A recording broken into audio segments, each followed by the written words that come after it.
Our R&D includes everything from drone defense technologies to chemical agent sensing solutions for the battlefield to neurological solutions. And within this diverse portfolio of research and development, there's this tiny sliver that what I refer to as the detection canine research, development, testing, and evaluation. So it is, yes, we're kind of akin to a defense contractor. And so the canine work is a tiny sliver in a diverse portfolio of work, but it's my sliver and has been my sliver for the last 15 years. And so I'm pretty passionate about it. And again, I appreciate, I love this community and appreciate the opportunity to talk with you guys today.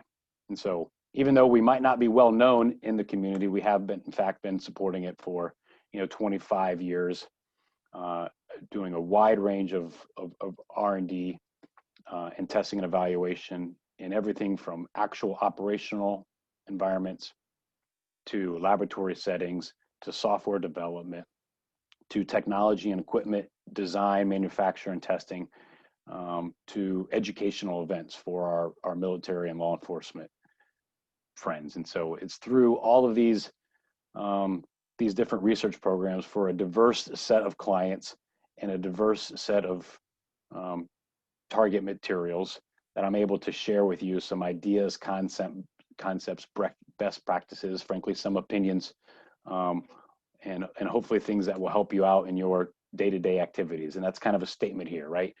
I'm looking for an opportunity to share headlines, some ideas, opinions, and science-based concepts that may be useful in your day-to-day training, in your day-to-day testing efforts. And so I have a lot to cover. I'm going to try to move quickly through this. Of course, at the end, we're going to have some Q&A. And so if there's a slide that has something on it that you disagree with or if you have questions about, just make a note. The slides are numbered. You should see we're on slide number 4. Make a note of that, and I'll be happy to revisit that and spend a little bit more time on that topic. Or again, if something isn't clear at that time, you can ask a question and give me an opportunity to better articulate the information I was trying to convey. And so I wanted to start off with an overview of relevant materials and recent events. And we are tailoring this to our explosives detection folks. Primarily, this is recent events and headlines that come from, domestic to me. So, from United States news headlines, but I still think it's relevant to our security folks from around the world. And as we're talking here, and I'm talking about these different events, maybe in the back of your mind, be thinking about, what do you truly know about these materials, and are they part of your kit? Do you train on them regularly? What are some of the clues surrounding them? So even absent of your canine responding, what are some potential clues that you, as law enforcement and security personnel, can take advantage of, and maybe start to gain insight that there is some bad actors at play even before your dog is out of the truck. So just kind of giving that some thought. All of this is from the headlines, so first, got a slide here to talk about black powder. There's some real world events that are mentioned there, spanning back to 2001. In bold type, black powder pipe bombs are among the most common IEDs that our domestic bomb squads face. The material is very easy to purchase, so I can go and just go to the gun shop and buy the material in bulk. It's easy to extract, meaning I can buy fireworks. Like here, we've got the artillery shells. In those artillery shells, and you see a picture of it in the gold foil wrapping. You flip that over and you take off use a knife to open it up. The lift charge of these is going to be a black powder product commonly, and so very easy for a small amount of fireworks, small investment in fireworks for you to get your hands on a sizable amount of black powder. And if you didn't want to purchase it, it's easy to make too with household products. Since the beginning of black powder, it has been comprised of 3 materials, right? Charcoal, sulfur, and potassium nitrate. And so charcoal, we know we can easily get our hands on charcoal.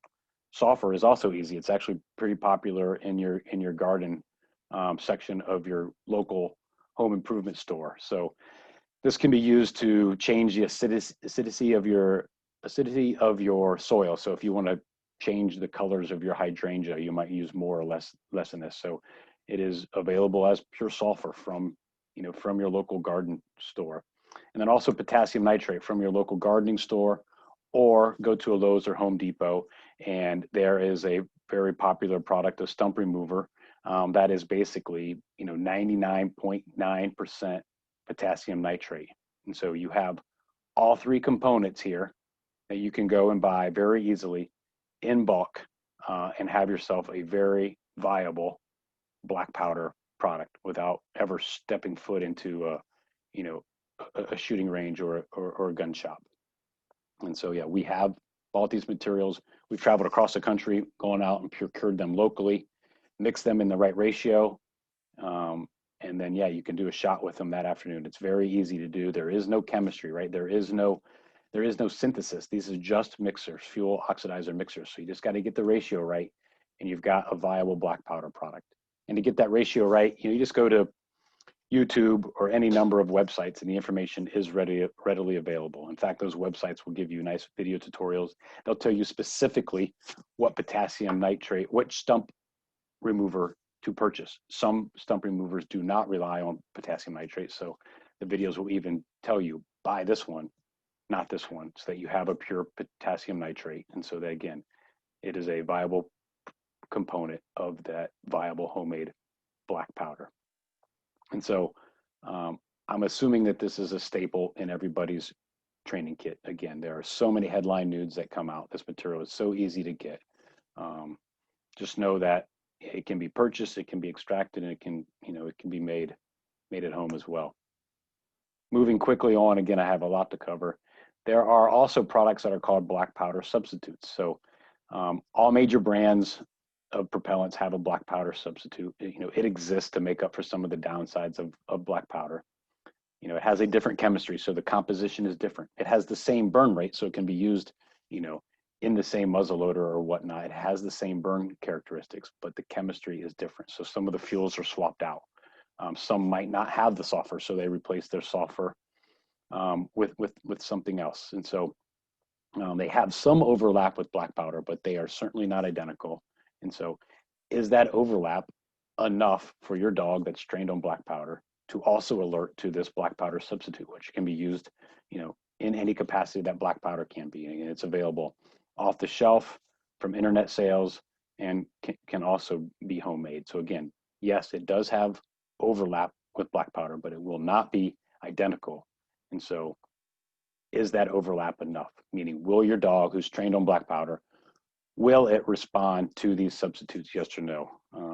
Because it's so readily available, I think that's a question that the community needs to be asking and needs to be answering.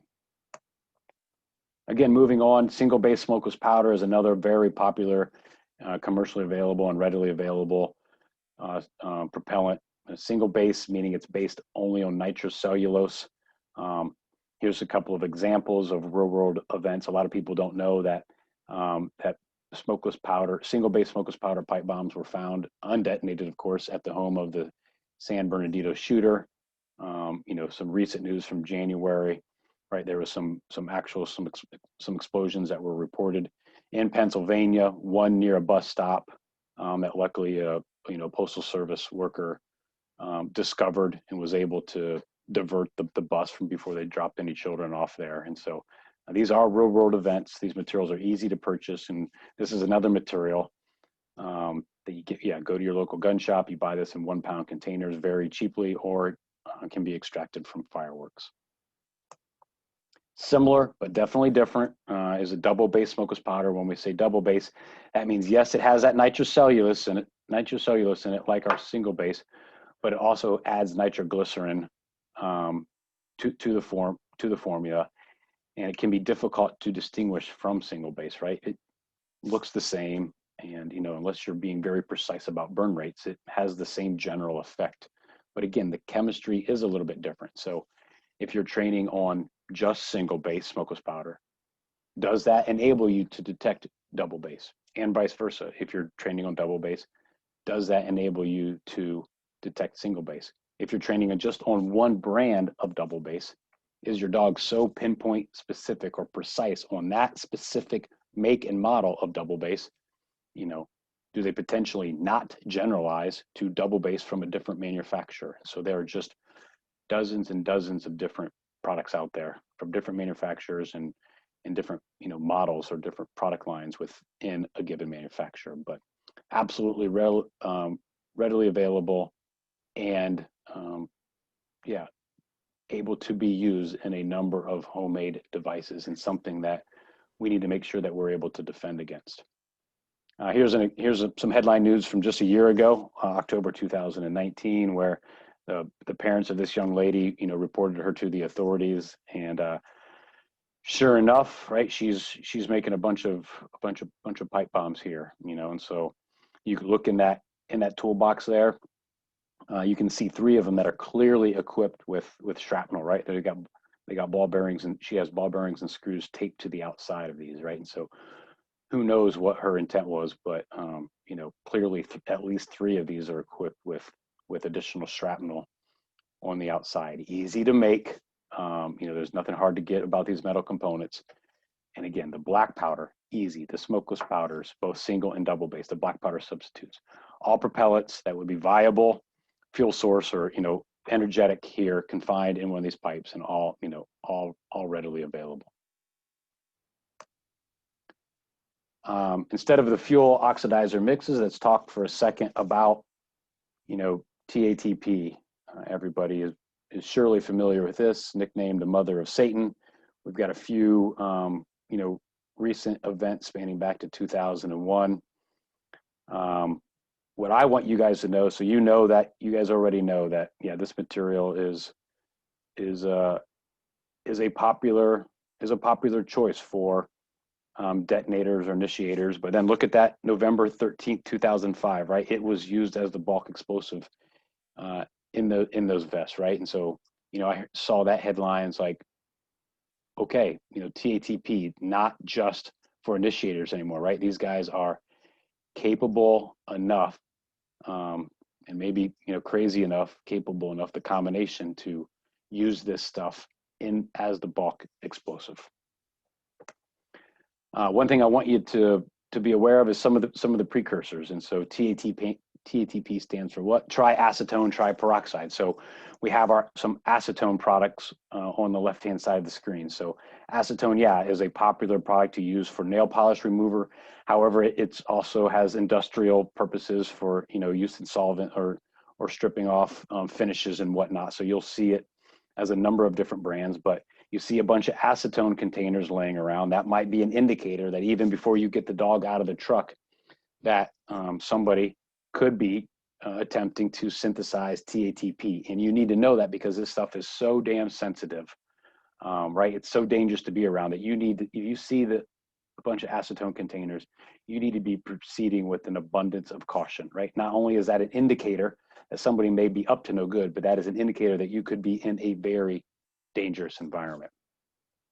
Next to it on the right-hand side, we need more than just the acetone, you know, again, triacetone triperoxide. And so we need a peroxide. And on the right-hand side in the brown bottle, you see the hydrogen peroxide that we get from our local pharmacy. That's a 3% product.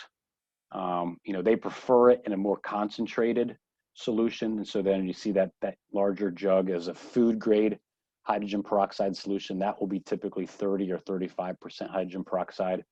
Much more convenient for synthesizing TATP.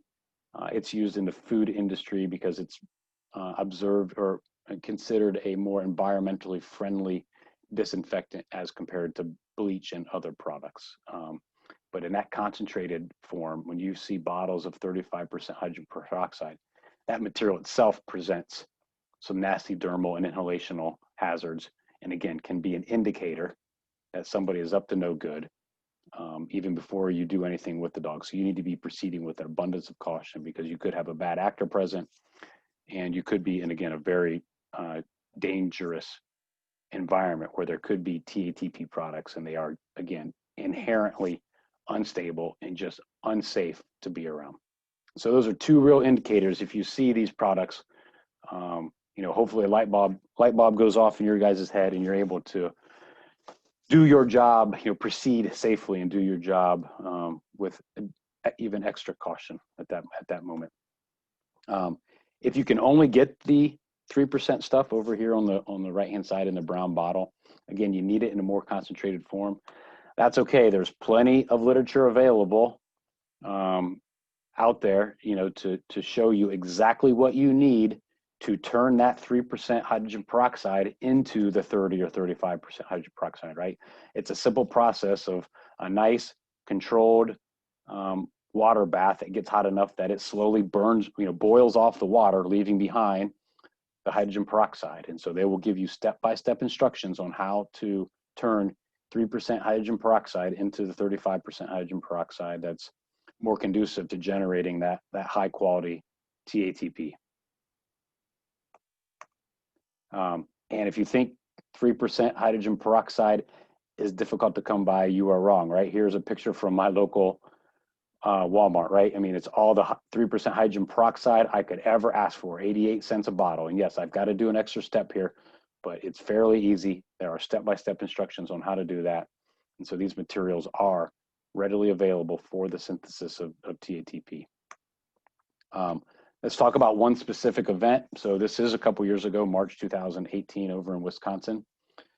A fine young man by the name of Benjamin Morrow, who was a 28-year-old, died in an explosion that occurred inside his apartment while he was making a homemade bomb.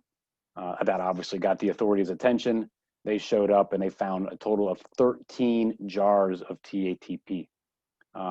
They decided that they could not move it. It was best to deal with this as a controlled burn. And I have this slide in here just to try to emphasize about how much the precaution that we need to take if we think we're in the presence of TATP. So I want you to be able to recognize those precursors so you proceed with caution, because again, their best solution was a controlled burn. And you might notice from that first bullet that, yeah, he lived in an apartment. That's right. They burnt the whole damn building down, right? You can't just burn a second floor unit out, right? They burnt the whole building down, right? So that's a pretty serious consequence. And that consequence was deemed, less severe than the potential consequences of dealing with those 13 bottles. And so those 13 jars. And so I have this solely in there to get your attention that this is just how damn unstable and unsafe this stuff is. And if you're working with it, be careful. Or again, if you see some of those precursors, you have got to proceed with an abundance of caution, because you are in a potentially very dangerous environment. And even just inadvertently unsettling something or a temperature gradient is enough for this stuff to go high order.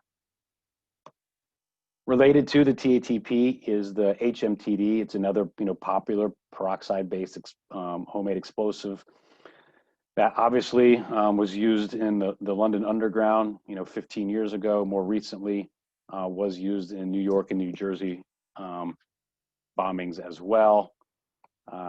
Precursors, so again, you're going to be looking at hydrogen peroxide. And here I intentionally included a different version of 35% hydrogen peroxide. So no product is always going to look the same, but if you see bottles that are labeled 30 or 35% hydrogen peroxide, right, a light bulb has got to go off, and you guys have got to proceed with an abundance of caution. Or if you see a whole bunch of these little brown bottles, right, they're brown because light breaks down the hydrogen peroxide into water and oxygen, so they keep it brown to preserve it. If you see a whole bunch of that, again, a light bulb has got to go off that somebody could be making peroxide-based explosives. If specifically they're doing HMTD, you're likely to find some of these hexamine, these solid fuel tablets as well. They come in tablet form, or you can go to Amazon and buy it, buy it in bulk. So if you see that, again, proceed with caution, please. Another one I want to talk about, and I think the last relevant material in my opinion that I want to talk about is ammonium nitrate. It is an oxidizer, so most commonly it needs to be mixed with a fuel source. It is possible to get AN to go high order on its own, but more commonly it is going to be used with a fuel source. And we see a couple of recent real world events listed there. There is blasting grade ammonium nitrate, and this stuff is available in massive, massive quantities out there. So theft of this material is an absolutely real possibility. It's also used as fertilizer, and there are literally millions of pounds of ammonium nitrate fertilizer on the highway, on any given week. So there is also another source of theft. Or they could procure it, legally. Also, you can actually extract this stuff from cold packs, and we have done it, right? We've flown across the country, went to a pharmacy. If you look at the mechanism, if you look at the ingredients in there, some cold packs are ammonium nitrate based, right? You pop the internal vessel of water, it mixes with the ammonium nitrate. That's a chemical reaction, and pulls in heat from the outside, making it, appear cold to us. And so we have done this where you can go and you avoid popping that packet of water, but you cut these open and you can extract the ammonium nitrate and you mix it with a sugar or some aluminum or a number of different products, and you've got, no chemistry. This is just physically mixing things. And short hour later, we did a shot with it. So it absolutely is a viable product that we need to be concerned with. Ammonium nitrate got some bad press earlier this year in Beirut. That was a massive, massive, massive detonation. That was driven by ammonium nitrate. This material is available commercially and fairly easily as exploding targets. Exploding targets are typically ammonium nitrate plus aluminum. So the ammonium nitrate serves as the oxidizer, the aluminum serves as the fuel. Tannerite is the brand name that we talk about a lot, but that is just a brand name. There are literally dozens of them. Bass Pro Shops or Cabela's now, you see in orange here, they've been selling pretty regularly a product called Sonic Boom, but it is the same thing. You've got your ammonium nitrate and you've got your fuel source, which is your aluminum. You combine the two, shake it for about 2 minutes, and then as long as you have a high enough muzzle speed projectile, you'll get a nice boom. And there are plenty of videos online of the power that if you get enough of this, and again, there's no questions asked, right? You can go to Cabela's and buy them out. They got 75 pounds. You can go there and buy them out, and there will be, in my experience, little to no questions asked. And so there's plenty of evidence up on the internet of people blowing up everything from a 1978 Ford Bronco that you see at the top right-hand corner of my slide, down to this gentleman in the bottom right-hand side, right-hand corner, where, what you see there is a fireball. This is a still frame that I captured from the YouTube video that's out there. And again, you primarily on the right-hand side of the picture, you see a fireball. A split second before I captured this screen capture, right, that fireball was an old refrigerator freezer that now has been torn to pieces. What you see right in the middle of the picture is what used to be a tree, but now is a tree that is being cut in half by the door from that freezer, and that door comes by this guy's left shoulder and misses him by a few feet, right? Nearly ended this individual's life. And so this stuff, readily available, and in the right mass of it, the right amount of it, very, very, very, very powerful. And so probably all things that you guys have, products that you've heard about, again, black powder alternatives, single base smokeless powder, double base, the ammonium nitrate, TATP, HMTD.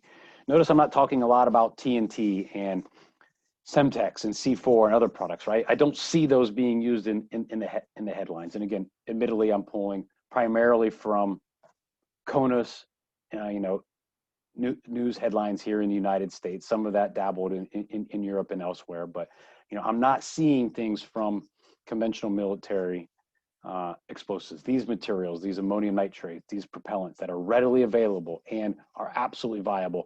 These are what I believe, personally, I believe, there's no intel here, this is just what I believe from reading the news, are the relevant materials that we in the law enforcement and in the security line of work need to be focused and interested and concerned about. And so again, what do you know about these materials? These materials that I talked about, are they in your training kits? Are you training on them regularly? And hopefully you have a better, I know we moved through it quickly, but hopefully you have a better idea of some potential clues. You see a whole bunch of hydrogen peroxide bottles, right? I'm not sure you need to get the dog out of the truck, right? That might be worthy of reporting just as it is. You see a bunch of acetone, again, might be worthy of reporting. You see a bunch of stump remover, or you see, these are clues that somebody may be up to no good, clues that you don't even need a dog to point you in the right direction of investigating further and potentially calling in the bomb squad. So that's all I wanted to talk about that, just because I do have an opinion about where I think we should be spending our time and focusing our efforts. That is, again, just my opinion, being formed by what is in the news. And so pay attention to the news in your neighborhood, in your part of the world, and tailor your training kit appropriately. Let's make sure we're giving our dogs the opportunity to defend against those materials that bad actors are using in our theater, in our environment, in our place of deployment, in our place of work. Is the only main point there, right? That's just not take that kit that was written, that kit that was designed in 1980 and just stick to it just because it's the way we've always done it. The bad guys are evolving, what they're using is evolving, and we have to evolve as well. We've got to give our canines opportunity to provide the critical line of defense that we're asking them to provide to us. Okay, just watching my time here. Let's move on. I'm going to switch gears a lot. I didn't say this up front. I'm going to switch gears a lot. I don't want to just drone on about the same thing and on and on. So I'm going to switch topics a couple times. Right now, I want to talk to you about some training and testing formats. And primarily in my book, there are two different formats. And depending on what your objective is or what questions you are asking, you're going to, switch between these two. And the first one is what we all know about, right? Operational based training and testing scenarios. These should be a staple in every detection canine program. And we use them all the time in our research, our development, our testing and evaluation. The only thing I'm going to say about them is that we put a ton of emphasis on realism, meaning that I want to make sure that we have a relevant threat material. Again, I don't do a lot personally. I don't do a lot with TNT or C4 because I'm not seeing that as the threat for most of the end users that I deal with. So we're talking about relevant threat materials, the ammonium nitrates, the propellants that people can go and order online, extract from fireworks, go and just buy it straight up, right? So relevant threat material. That's what I mean by threat material. My black powders, my propellants, my ammonium nitrates, my peroxide-based HMEs. I want that material configured and packaged realistically, right? I'm not just taking a bag of black powder in a cotton scent bag and sticking it up in this wheel well, right? I've got that black powder configured as a pipe bomb, in the engine bay, or a pipe bomb that's underneath, up in the suspension or frame of this SUV, right? I'm packaging it, concealing it realistically. Whenever possible, in appropriate settings. So here I have a VIP motorcade, complete with the tour bus and everything. And then also an appropriate background story. That's set the stage. Who is the VIP for this motorcade? What intel do we have about threats against them? What time did they get here? What time are they leaving? What is their path in and out of the venue where they're giving a speech? What vehicle are they riding in, right? And so I'm prepared to answer these questions. And sometimes, the answer is we don't know, but we're prepared to answer these questions or even provide that backstory to the canine team, to the handler prior to them conducting the search. So again, a lot of emphasis on realism.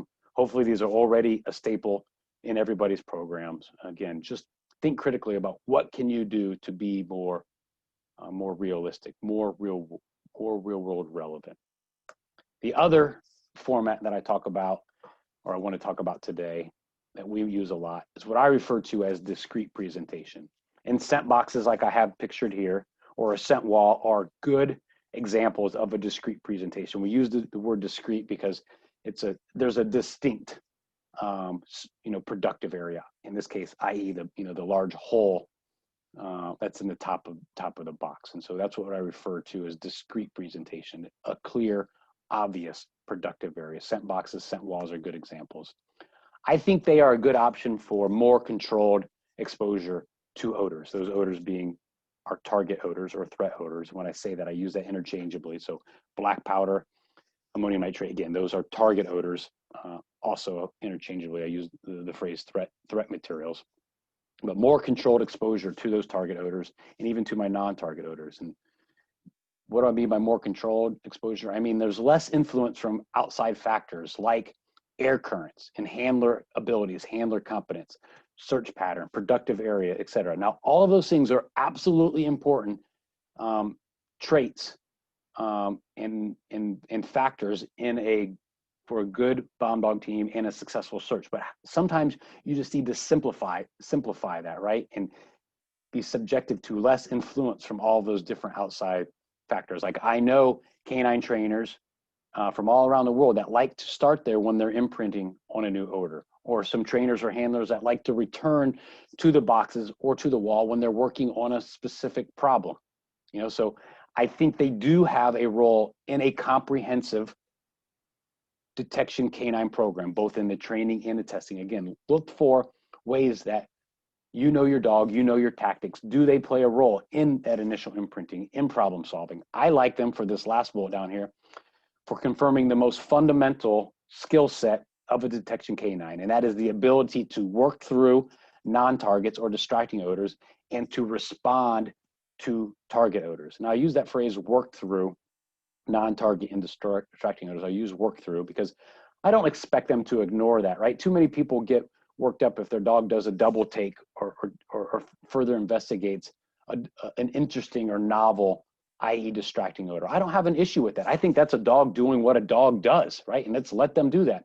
They take a second look because they're curious or they want to make sure that's not what dad wants them to find, and then they move on. There's nothing wrong with that. So if they're able to work through that and not respond there, that's what I mean, work through it, not respond, change of behavior, you know, we'll track that, but that's not necessarily a ding or a penalty on that dog. It's simply that, you know, they were able to work through it. They didn't respond to it, but hopefully they responded or showed enough change of behavior on that target odor that the handler said, hey, yeah, I've got something here. Even a blind handler saying, I've got something here, right? And so I think these are a really good tool in confirming that fundamental ability. Again, that ability to work through distractors and non-targets and respond to target odors.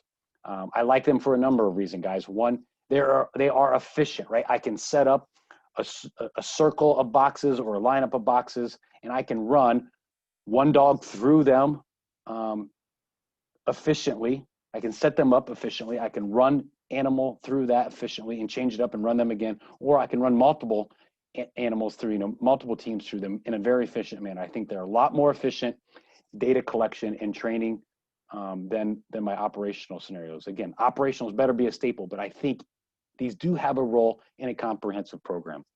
And efficiency is one reason I like them.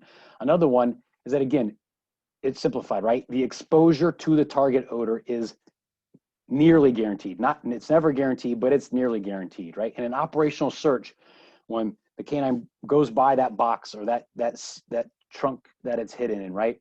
Where was the air blowing at that particular time? Or were they actively sniffing that seam, right? Did they actually encounter an intake odor in an operational search? We can never be 100% sure. So when there's a miss in an operational environment, is it because the dog does not know the odor? Is it because they didn't encounter any odor at all? Is it because they encountered odor but not enough of it, i.e. their threshold is not low enough, right? There is a lot of questions. We simply know they did not detect it in an operational environment. That's all we know.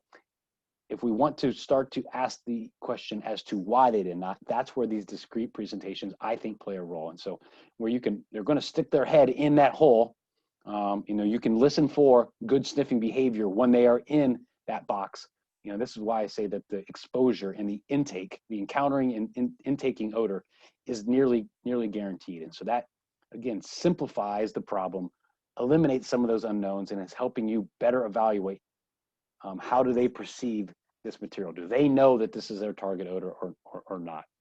And then also, an equally important to me is listed third here, is that it's easy to vary and re-baseline. And I say, you know, between repetitions. So of a given dog team, I can have a lineup set up or a circle set up, and I can vary it, i.e. play the shell game in between that dog getting subsequent runs back to back to back. So I am mixing it up, and I can get some quality reps from that dog, or between dogs. Like, again, I can quickly play the shell game between dogs, or what I call re-baseline. I can go through there and I can wipe them off, wipe them all off with a wipe that's just wetted with water, right? So that's remove slobber and snot and spit and any blood, all of those remnants that the dog teams before the next dog leave behind. Those are clues to the subsequent dogs, right? And so I try to make an effort to try to clean those up. Doing that in an operational environment is nearly impossible, but it's really pretty easy here. So because of their efficiency,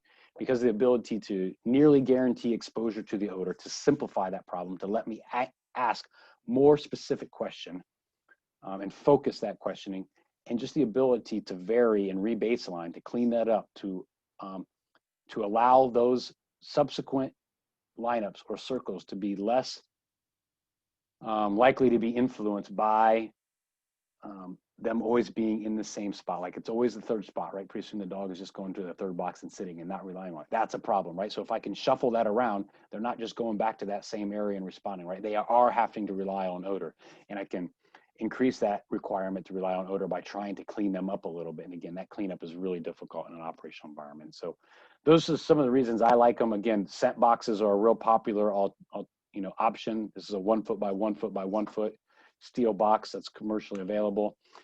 Here's a product called the Pro Launch box, where you see the dog is sampling right there from that hole, or actually he just sampled and now he's in his final response and he's about to get paid. So that's called the Pro Launch bin. It is an option. Both of those are kind of expensive. And so what about a poor man's version? So here's some boxes that I got off of Uline for about $12 a piece. We set up a jig in my garage and drilled a hole in them. And here I've got a poor man's version of a scent box, right? And so there are commercially available options out there, if you agree that there is a role that discrete presentations can play in your comprehensive program, but maybe you don't have a budget to buy a bunch, to build a scent wall, or to buy a bunch of scent boxes. You can buy cheap containers and make them. Here's another option that I use. I was doing something for the DoD where they were interested in pretty small samples, and so I bought these little 8-ounce stainless steel shaker cans that are intended for putting powdered sugar on your waffle cone or whatever, funnel cake at the county fair. They're very cheap. I get these for $1.75 a piece. They're very cheap. They're very light, so I can travel with them lightly. I can buy a couple cases of them. At the end of the day, get a big wash tub. They're smaller, right? They're a lot easier to wash than those big scent boxes, right? They're very small, so I can scrub them good, rinse them good, air dry them, then they're good to use the next day. Here I got them, they do get knocked around by a lot of dogs, so to add a little stability, this is a commercially available roof flashing. So this isn't necessary, this roof flashing that you see here. I've got them in a circle, but this allows them to, they just sit in there and just allows them to be more stable. And so after this circle, the dog samples all 6 spots. Hopefully he ignores the distractors that are out there and responds to the targets. But then I come in and pull all these jars out and come in and put 6 new ones, and then put in my target material, screw the lids on. Now I've got a brand new lineup with very little equipment expenses, very quick, very efficient. I said new lineup, but a new circle. And again, bring that same dog in or another dog in, expose them to the same target odor in a different spot, or maybe even just different distractors, to continue to work on that problem, or do that imprinting, or again, just test them under more controlled conditions. How well do they know this odor, and how well can they ignore these non-targets?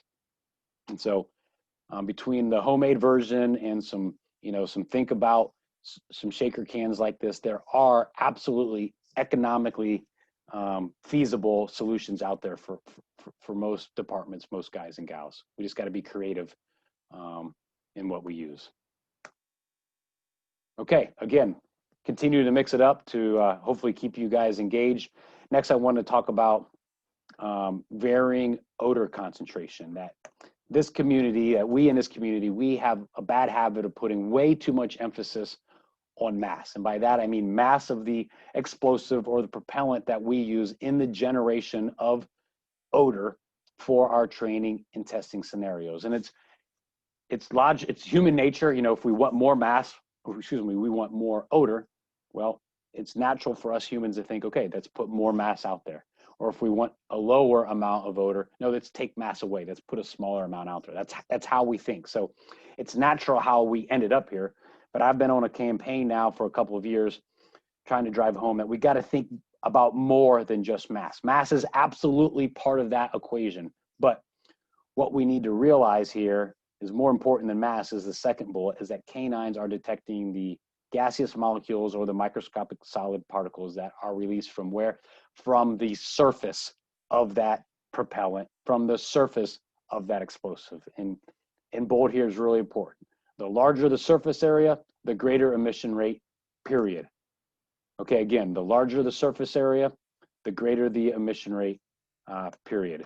And so let me restart my video here so I know what I'm pointing to, or make sure I got my camera appropriately aligned. And so bottle of water example. So here I have a bottle of water. Let's take the cap of it off, and so hopefully you guys agree that, here in Ohio, it's not summer anymore, but it's starting to get cooler. It's drier out. There's less humidity in the air.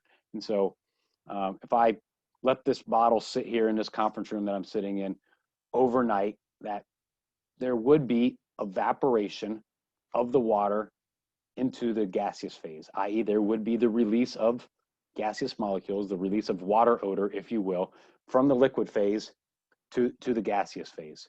But what's important to understand is that emission, that evaporation is happening only from this surface area that's exposed to air. All this water mass and this liquid down here, these molecules down here, they are not contributing to the emission, the evaporation of water from the liquid phase into the gaseous phases, right? They are not contributing to the generation of odor. It's only these molecules that are at the surface here that are exposed to air. That's the only thing that's generating odor. And so that's a small surface area. So that's why if I let this sit here overnight and we all log back in 24 hours from now and I held this up here, even though we know that evaporation was happening for 24 straight hours, we would look at it and you guys would say, no, it's exactly the same. I cannot detect any loss of any water because, again, evaporation is happening from a very small surface area. Now, however, let's take this same volume of water here, which is the exact same mass of water, and instead of letting it stay in this bottle, I'm sitting on a hard surface here, I pour it out on this big conference room table, right? And so what has happened? That same volume of water, i.e. that same mass of water, has now done what it is, right? It is spread out into a big puddle, right? The surface area has gone up exponentially. The surface area is now massive, especially compared to the small surface area here. And so as a result, that same mass of water that I can't even detect any emission rate when I leave it in the bottle, that same mass of water, when I come back here 24 hours, that puddle that's on this table, that's going to be gone, right? All from evaporation, right? And that is solely driven by, it's the same mass of water, it's in the same conference room under the exact same environmental conditions, but my emission rate is, 100 or more times larger. And as a result of that, all of that mass evaporates overnight. And so we got to think about that when we are grabbing our targets and configuring our targets and preparing our targets for our training and testing scenarios. And so you can say, okay, that's a cute example, Kev, but give me something that I can use, in my real training. And so I never made it back into my office today, so I don't have this example in front of me. I was going to grab some jars, but I'm working at a different Battelle facility today, so they ran long and I wasn't able to make it back into downtown. But the other example I want to talk about is a jar of potassium chlorate. So normally I'd be holding one up. You're going to need to use your imagination. Let's imagine I have a jar of potassium chlorate. That's my training aid, right? It's a powder, so I've got to contain it in something. People might use scent bags. Some people use glass jars with the lid off. Either are viable options. I'll talk about some precautions of both when I talk a little bit later. But let's imagine that you have it in a glass jar and it has a third of a pound, or a quarter, it's even smaller amounts. Let's go a quarter of a pound in a jar that's a 3 3-inch diameter, right? So we've got a pretty sizable jar diameter, and we have that open. We set it in the filing cabinet that's over here. Close that door. That 3 inches of diameter, that layer of potassium chlorate that's exposed to the surface, that is going to be generating, some odors, some microscopic, particles from that, from that surface, right? That will be generating odor, and it's a fine training aid. And let's assume that you're successful on that. But you're worried about defending against a smaller amount of odor than that, but this is your only training aid. Well, let's take that jar with a 3-inch diameter and pour all of the material, pour all of it into a jar that now has a 1-inch or 1.5-inch diameter, right? And so it can be the exact same mass, but the diameter has changed, right? And so by reducing that diameter, you are what? You're reducing the surface area, and therefore you are reducing the amount of odor that's being generated by simply, it's the exact same mass of material. You've simply transferred it into a jar, into a container that has a smaller, smaller diameter, smaller size, and therefore you are reducing the amount of odor. And so approximately, if you cut the surface area in half, that exact same mass of material is generating half as much odor. And so that's a technique, a tactic that we have where you guys can use your materials to try to lower your dog's threshold, right? That's use surface area to expose them to the, to the entire range. We want them to respond to the large amount of odor, but these days I'm more worried about the intelligent adversary, and I want them detecting that lower level. And so I want to think about how can I manipulate surface area, i.e., how can I lower surface area that's exposed to air so that I can reduce increasingly smaller amounts of odor,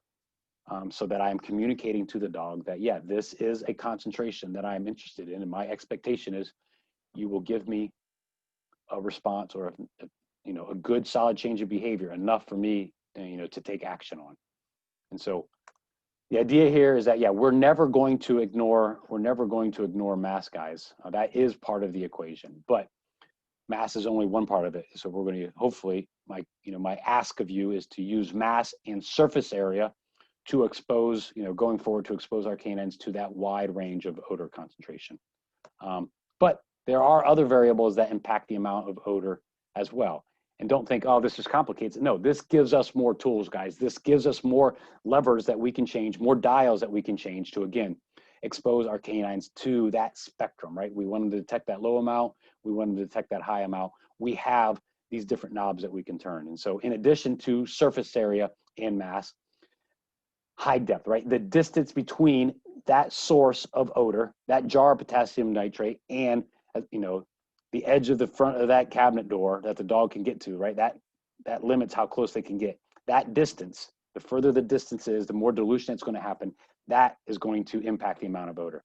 And then obviously the degree of concealment, and by that I mean, how is it further contained or further packaged? So is it a jar that's wide open? Is it a jar that has its lid, but its lid is sitting on top of it? Is it a jar that is wrapped because maybe you don't want to use a plastic jar because the plastic is too strong of a smell, or excuse me, you don't want the plastic lid to be present?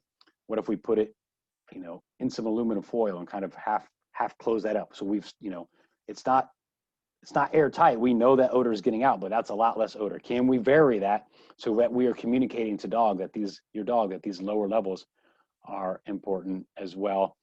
And then additionally, the soak duration up to some certain point in time, soak is going to impact. And so that gives us a total of five levers: the mass, the surface area, the distance. By distance I mean the depth, the distance, or the height, the distance between the source and the dog's nose. So the distance is the third one, concealment, and then the duration, the soak duration before the canine encounters that area. All of those are knobs that we should be turning to expose our canines to a wide range of odor concentration. And yeah, I'm going to tie this in with our Michelle from Florida in October 2019 with all those pipe bombs. We'll tie this in a little bit later. But again, that's five levers or 5 knobs that you guys can adjust to try to expose our canines to a wide range of odor concentrations. So those 4 new ones, surface area, distance, concealment, and soak duration, play an as big, if not bigger role than mass. You know, I've always said I can make 50 pounds of ammonium nitrate smell like a very small amount of ammonium nitrate, or I can take a few ounces of ammonium nitrate and make it smell like a large amount with surface area and concealment in depth, and right. And so let's be thinking about all of these to try to expose our canines to that wide range of concentrations that we are interested in. Okay, moving forward, I want to talk about some thoughts that I have on practices for clear communications and why I think that clear communications are absolutely essential in this line of work, and in an area where we in this community hopefully can work together, you know, to get better, right? And so you guys know this, you know, better than anybody, right? That canines are a very sophisticated sensor platform, and you know, I will say that they are the most sophisticated sensor platform the world has and will ever see, period, right? You know, what are some traits that make them so sophisticated and so desirable, right? Well, you guys are probably answering, you know, normally this is, you know, an in-person, you know, we're living in a COVID world, so we're not doing this in person. Normally I'm engaging the audience a lot more, but that just doesn't usually work out so well in Zoom. But, you know, what are some attributes or traits that make canines highly desirable? Surely some of you are thinking that they're so sensitive that, yeah, it takes a whole hell of a lot of analytical chemistry equipment around here to compete with how sensitive we can, you know, appropriately trained canine if we work to lower that threshold. You know, so they are sensitive. Some of you are probably talking about just how fast acting they are, right? Yeah, I need my analytical chemistry guys need 3 hours, and a dog can do it in three seconds, right? They're so fast acting. Somebody else is probably saying they're so highly mobile, right? They take us to the source, right? I've got lab equipment that's, you know, the size of a damn Volkswagen, right? Where the dog is much more compact and travels really well, right? And so those are traits that probably pop right to our mind, as they should. That make them ultra, you know, appealing and so good at what they do. Another one, right, that makes them, you know, when I think about how sophisticated are, right, compared to every other sensor platform in the world, right? Ours are unique in that they have the ability to learn, the ability to react, to adapt, that ability to learn. It's not artificial intelligence, right? It's intelligence, right? They have the ability to learn, and that is incredibly powerful. But with that, that's a double-edged sword, right? Because with that ability to learn, right, there is also the ability to get confused. And let me be blunt, the ability to get very, very confused, right? And that is a problem, right? And what am I getting at here is that every experience that they have with us is perceived as communication from us, right? Every instance of praise, every instance of reward, every instance of correction, hell, every voice inflection, that is a message from us as to what we want. That is us communicating with them. And I fear that we need to do a better job of consistently and clearly communicating to them as to what the target odor, or that the target odor is the objective. What is the objective? It's target odor. And we need to more consistently and clearly communicate that target odor is that objective. Because otherwise, yeah, they get confused, right? And it takes even just a few missteps in our day-to-day activities to cause that confusion. And I refer to that as the drift, right? They drift, and we need to avoid the drift. And so by that, I mean, we might be very focused and very good clear communicators, and we get them good on that ammonium nitrate, right? And there's, you know, and then we continue their maintenance training as we should. But if we make mistakes, if we get sloppy in that communication, right? What they used to be really good at ammonium nitrate, now they've started to drift from that. They're confused as to what the human objective is. And we have just got to more clearly and consistently communicate that, because again, every repetition is a communication and is going to impact the outcome of future exposures, right? And we got to make sure that we avoid that drift, keep them focused on target odor and target odor alone. And so I've got some practices that I believe are instrumental in helping us more consistently and clearly communicate to them, you know, what the target odor is, and that target odor is ultimately the objective and nothing else. And so let's talk about each one of these. First, I want to talk about non-targets. See if I can minimize this a little bit. There we go. So talking about non-targets, I categorize them into two different categories. And so you don't need to do this, but for our purposes, we categorize them in two different categories. First one is distractors, and here's my definition for distractors. They are random, ever-changing novel odors that are intentionally inserted into the exercise. That intentionally inserted is important. That here in this conference room, you know, somebody probably had their lunch in here. There's a bunch of books. Yeah, there's a lot of background odors here, and this would be a fine training environment. But do not tell me that this environment has a lot of quote unquote distractors. It has a lot of good background odors, and again, an excellent training environment, but it does not have distractors. Distractors are things that I have to intentionally put out here. So just, you know, I've got some, you know, again, living in a COVID world here at Battelle, we've got Clorox wipes and hand sanitizer everywhere. So putting a Clorox wipe in a desk drawer, right? That's something that I've purposely put in there. That's an example of a distractor. And so there's scented tea candles, dryer sheets, candies, scented oils, just anything, any type of novel odors. Why do we need them? Because we need to communicate to the canines that they are not simply responding to anomalous odors, right? They are not anomaly detectors. I want them detecting ammonium nitrate. And if they just get used to responding to something that is unique or novel, I do not think that my opinion is that is not the capability that we are after, right? And so I've got to put those novel odors out there. And so they know that, no, that's not it.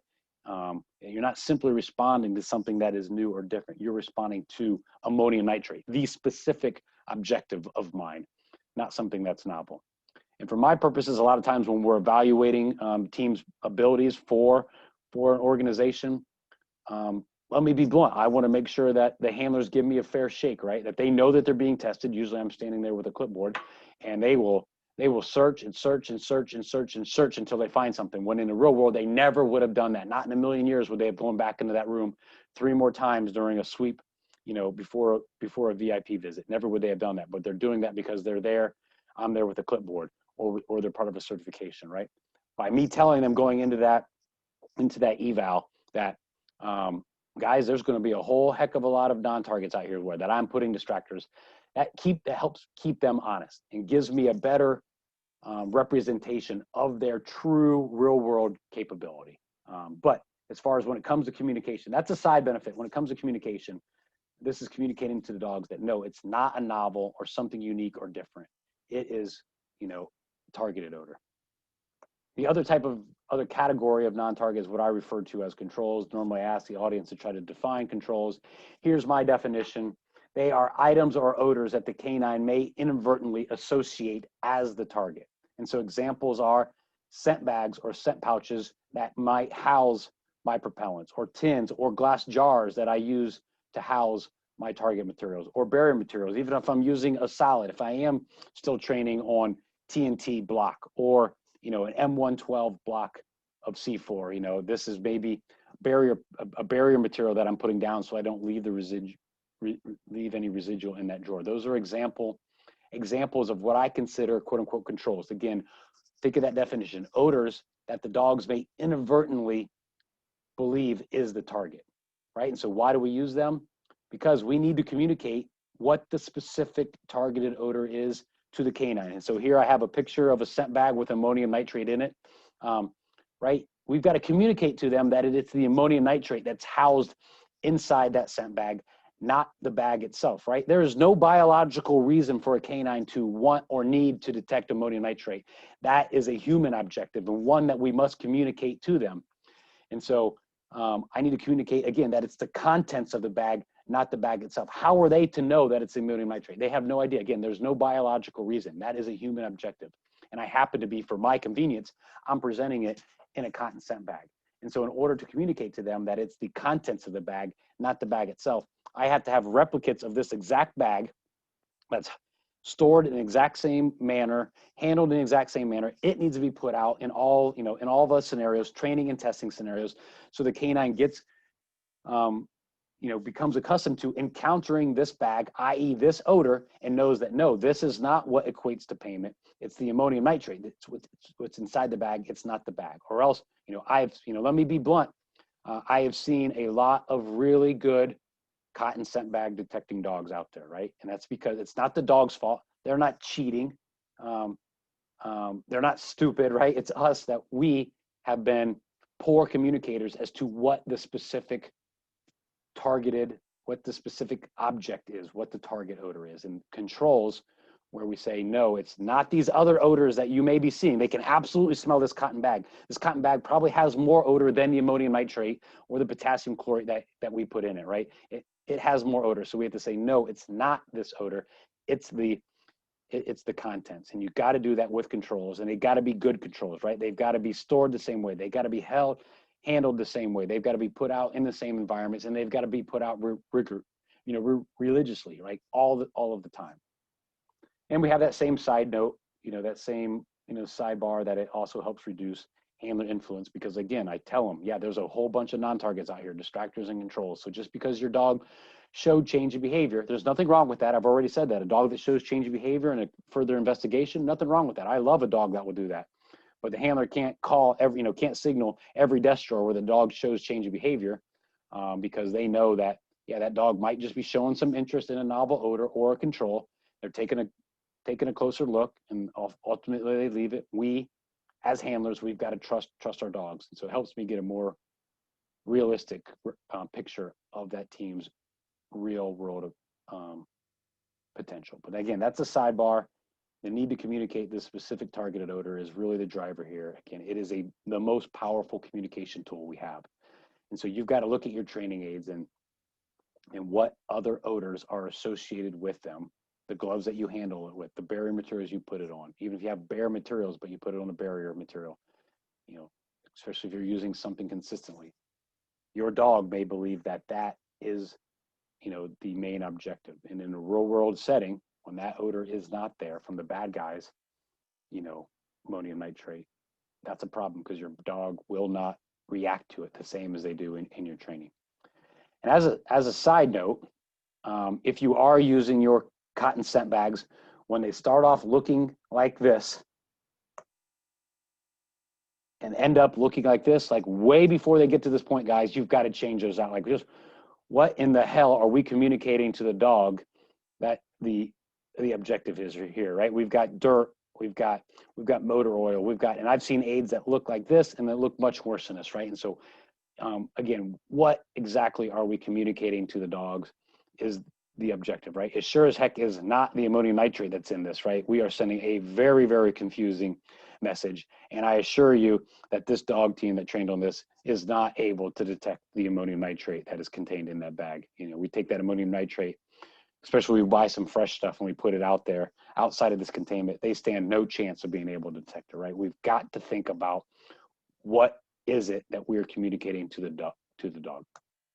As an added bonus, if your policies or your protocols require you to use non-targets, distractors, and controls in all of your training and testing, as mine do, we get this added bonus. And that added bonus is that the activity of hiding the target will not become the indicator, will not become the cue for the canine. Let me say that again. The activity of placing that target out in this conference room or out in your vehicle hides, that activity has odors associated with it, and we cannot allow them to become the indicator. So if I have to put distractors and controls everywhere, this activity, this odor associated with those activity is everywhere. And I'll drive that home with a picture of one of my favorite dogs here of all time. EDD is his name. Here he's responding at a desk drawer that does in fact have a little bit of ammonium nitrate in that. This handler is blind. He does not know where the targets are. And so a split second after I take this picture, the handler is about to raise his hand to indicate to me that, yeah, I believe that I have that EDD here is responding to a target odor, and I'm about to say yes, and he's gonna pay the dog.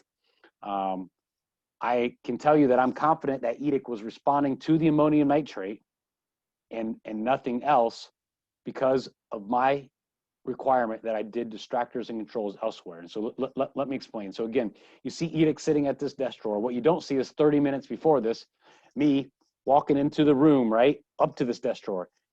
What am I doing? I'm, inadvertently, but not intentionally, but it has to happen, right? I'm crushing carpet fibers the whole way, right up to that desk drawer. I get to that desk drawer.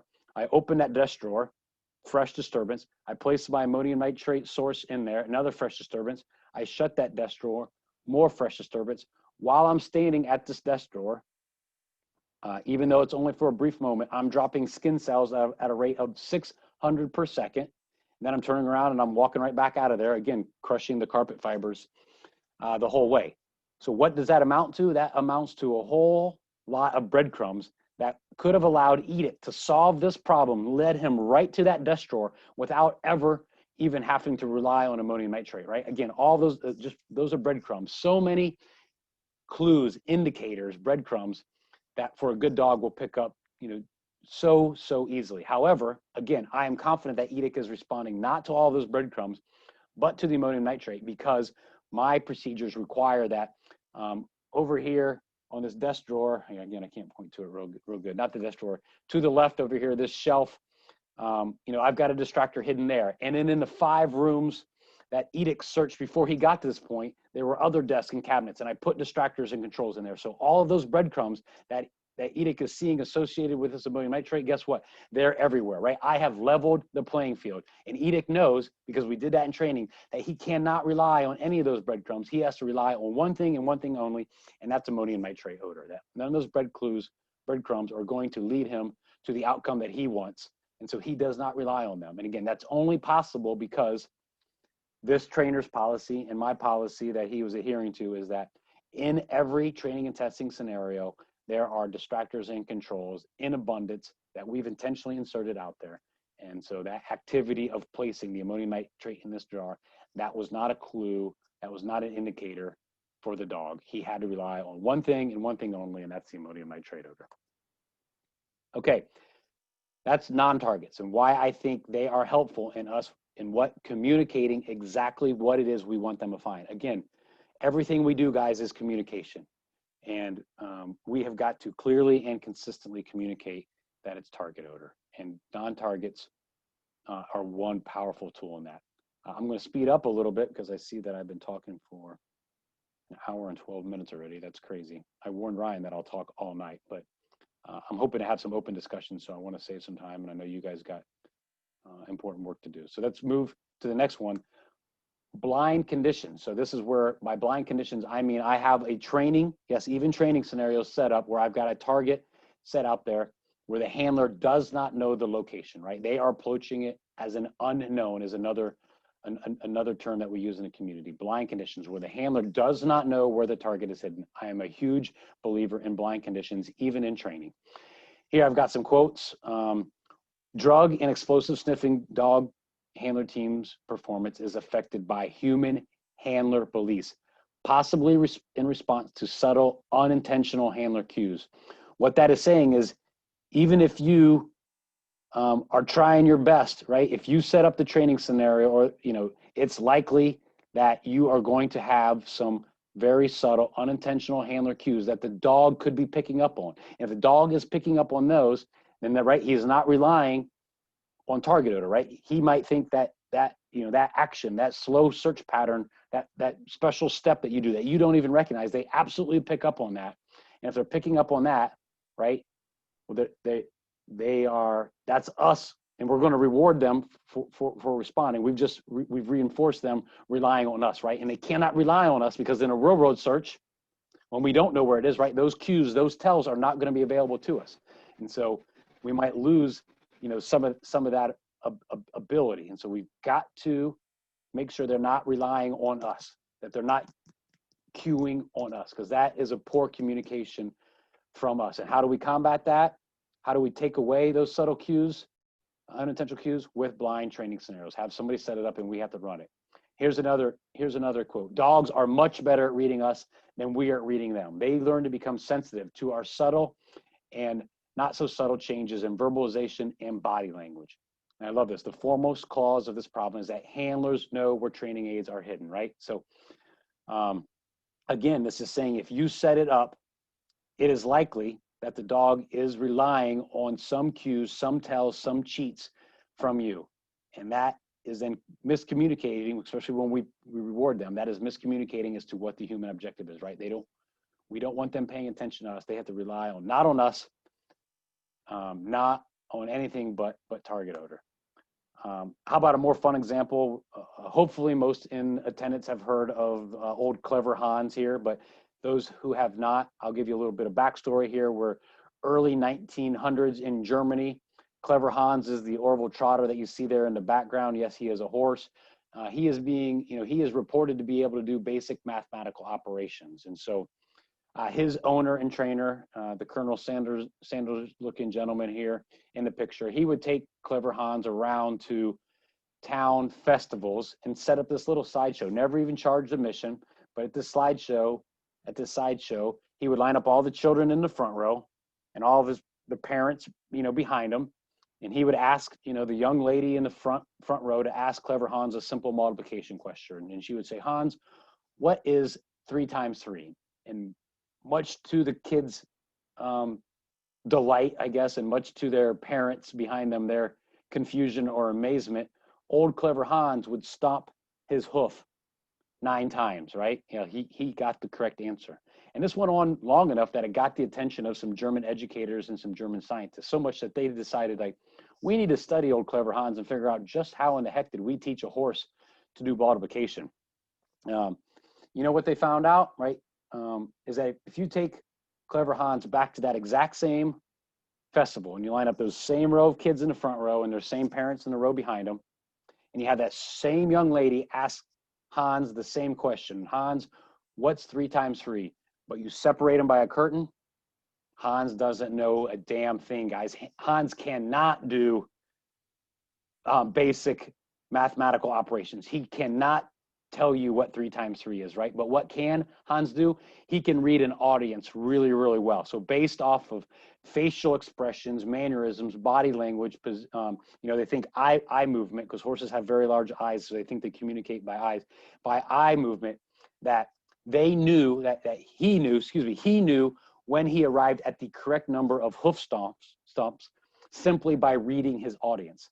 And so the takeaway here is that animals are incredibly perceptive to humans, and especially dogs to humans, and especially detection dogs to their masters, to the alpha, i.e. to their handlers, to you guys. And so if you believe that you can set up a training scenario and run that and not have any cues, not have any tells, not have a little twinkle in your eye as you're approaching the target location, it is possible, that your canine would tell us that no, you don't have as good of a poker face as you think you do, right? And that there are some cues and tells, and they are using those as part of their response. And if they're using those as part of their response, or even worse, if they're using entirely for their response, right? That means no meaningful capability on the street, and that is a problem. And so you've got to combat that. You've got to communicate that it's not me.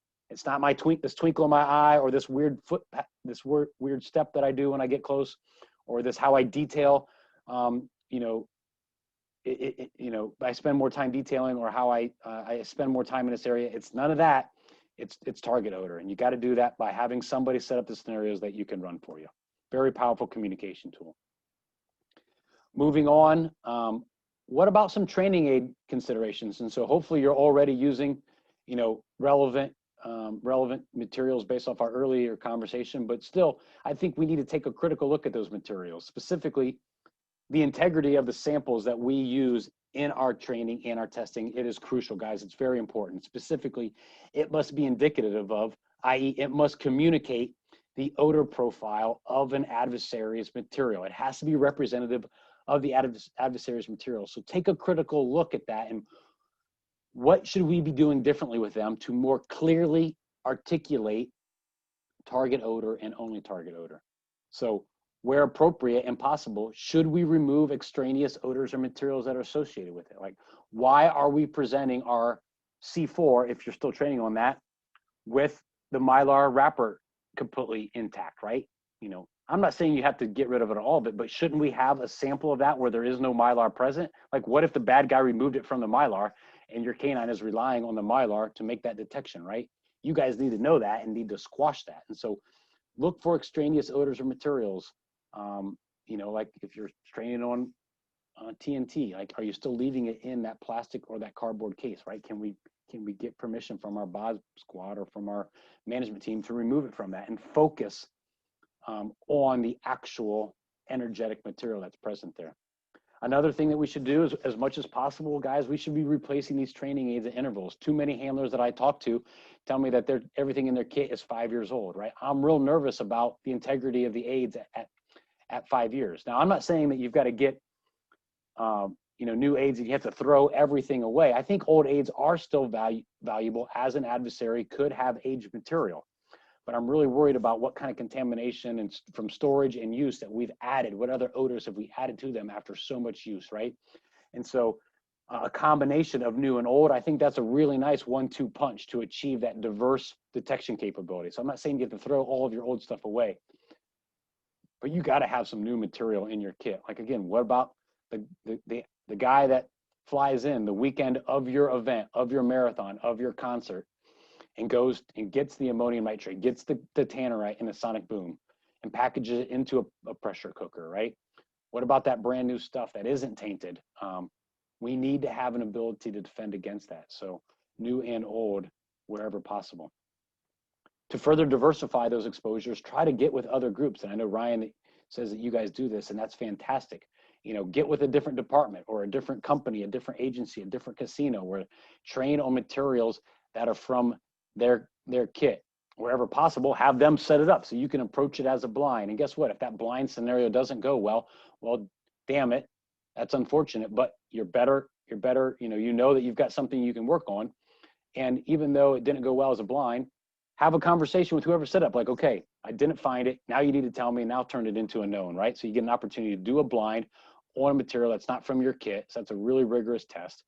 If it doesn't go well, then you can always turn it into a blind. You can get some quality repetitions on that material.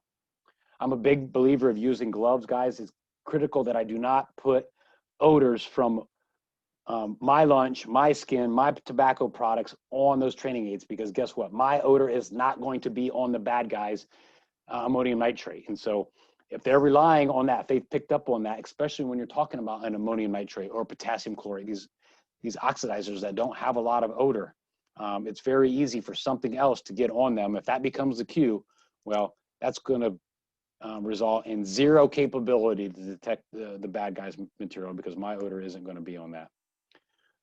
Where as much as possible, replace and vary those housings. So if you do it in the glass jars, get it into new glass jars regularly, or move it from glass jars to a scent bag and then present it in the scent bag using scent bags as controls. And then as soon as that scent bag shows any sign of dirt, like that picture, well before that picture I showed, you got to get it out of that scent bag and then, excuse me, back into jars or back into new scent bags. Vary that up as much as possible. And then proper storage is another tactic that we have to avoid cross-contamination. What I have some data on and what I do, guys, is that I use nylon arson evidence bag that is mechanically sealed. And by mechanically sealed, it's a clip and seal product. I'll show you. It's a rod in a C-shaped channel that snaps over that rod to kind of snap over it. So imagine, an open bag. I've got my rod. The bag opening is layered over this, and then I just take that C-shaped clamp over that. So I've got a good closure. It's like a high dollar potato chip bags, resealer around that arson evidence bag. That is what I consider my primary containment. And then that primary containment, that mechanically sealed, again, with a clip and seal product. Anybody can, I have my email address on the last slide, can email me and I can give you specific products that we use. But that sealed bag goes into a quality food storage container. So like a Rubbermaid or Tupperware container. And so here we see that we've got a trainee in a glass container. I close that up with its lid. I don't consider that primary containment because the outside of that container has that odor on it. So that's not primary containment. That's a sealed jar. That's going to help, but that doesn't constitute primary containment in my book. And so I put it into that nylon arson evidence bag. There you see a picture of the rod, and then it's a C-shaped channel. And so again, the opening of that bag goes up over that rod, the channel snaps on top of it. And so you see it sealed up, and then it goes into a secondary container like a Rubbermaid or Tupperware product. And then we get a pretty quality seal that I feel like I can have my ammonium nitrate that doesn't have much odor configured like this and sitting in the trunk of a car or in a magazine right next to my single base smokeless powder that has a whole hell of a lot of odor, right? And then I'm not going to get cross contamination. Then I'm going to retain my ammonium nitrate smelling like ammonium nitrate because I need to communicate to the dog that that's the odor I wanted to find when I'm training on that. When I'm training on the single base, well then yeah, I'm presenting that odor and just that odor. I cannot allow my ammonium nitrate to take on the odor of single base because obviously that's poor communication of the ammonium nitrate, and that weakens my ability to detect that very important material. Okay, I think we're going to be on time. I've just got two more topics. First is what I refer to as attentive reward.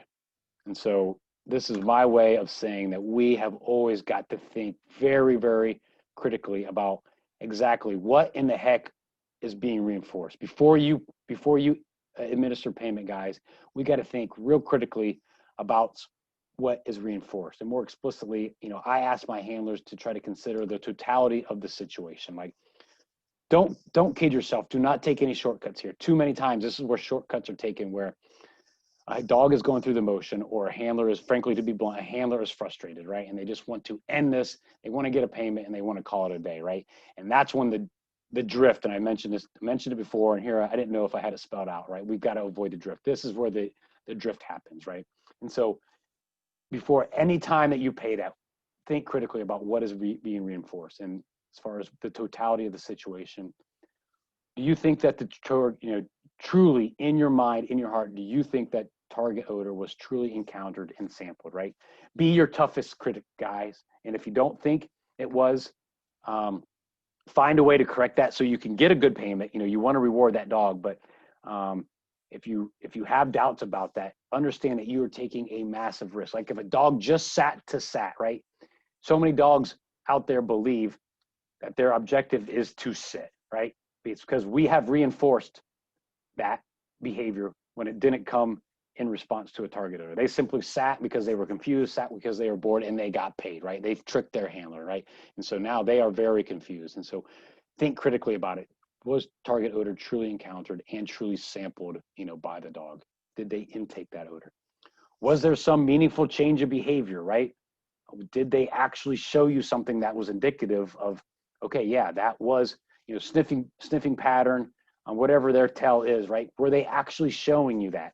If so, then it's worthy to reinforce. If not, you've got to think real critically, like, okay, what problems am I going to be creating with this payment, right? That's another way to think about this. Like, what headache am I creating for myself with this payment?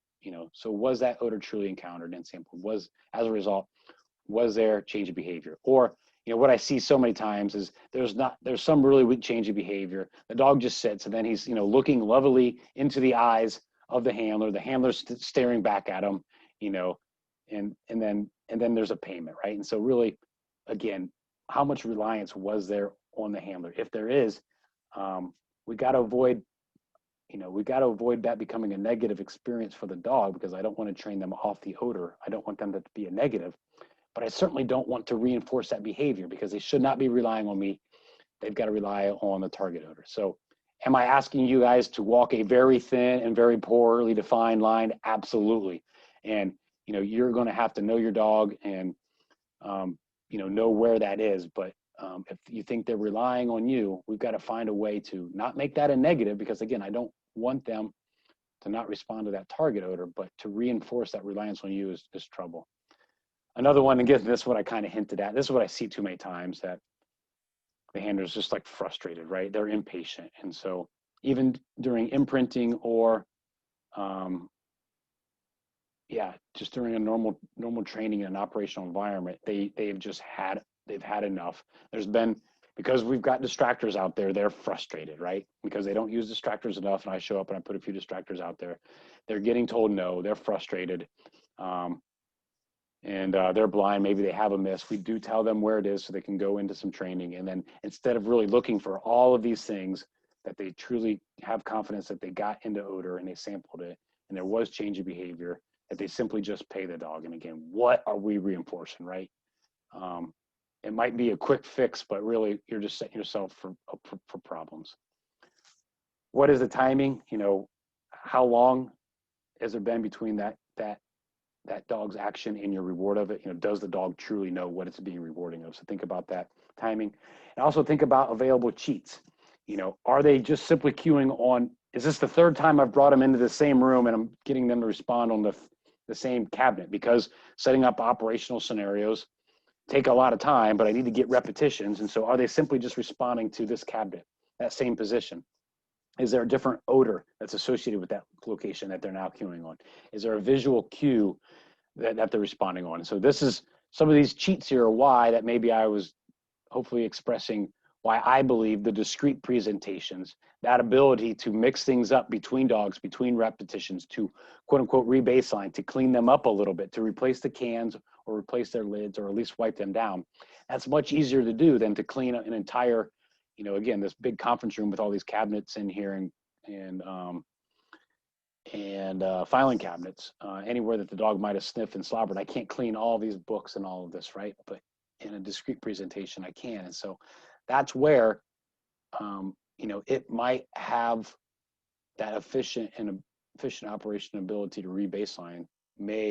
Hopefully, you may find that those discrete presentations do have a role in your guys' program. But all of this thinking about the totality of the situation and thinking about what am I truly reinforcing is intended to avoid the drift, right? Avoid the confusion, drifting from at one point in time, yeah, they were hot stuff on that ammonium nitrate, but because of any one number or a combination of these things, even in short amount of time, they have drifted from that, and it's because we have confused them. And then finally, I've kind of hinted at this a little bit. When it comes to clear communication, I want to talk about concentration, specifically relevant concentration, right?